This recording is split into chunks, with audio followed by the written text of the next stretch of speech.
صباح الخير على الحلوين. هنبدأ يومنا بكوباية الكوفي بتاعتنا. أنا عايزة أبدأ اليوم بالإسبريسو. يلا نعملها سوا.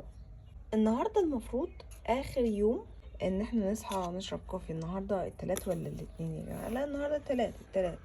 ليه؟ لأن كل سنة وانتم طيبين. 10 الأوائل من ذي الحجة هيبدأوا من بكرة.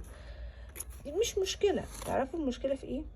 إن المغرب هتأذن الساعة 8 ل10، والفجر بيأذن 2 و5.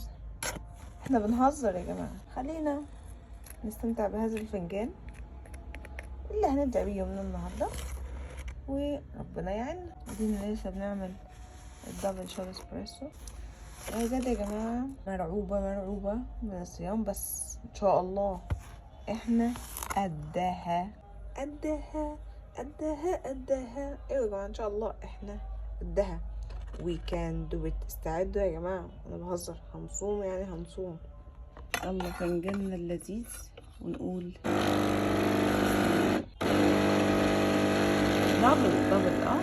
دبل شوت. نزلنا دبل شوت الجميل ده، فاهمة؟ ايوه. اللحظة دي يا جماعة تغسلني من جوه. الله،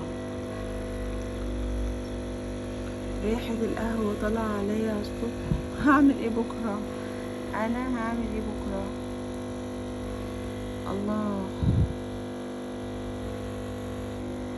القمر دبل شوت اسبريسو بتاعنا، وها هو الوش الكريمي المميز بتاعها.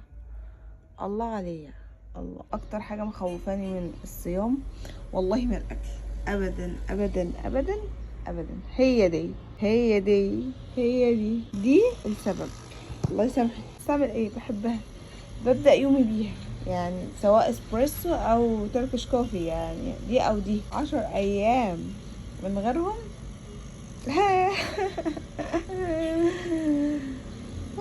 مش مصدقة. ربنا يسهل يا رب. انتوا بقى، هل حد عنده نفس المشكلة دي ولا لا؟ عرفوني في الكومنت.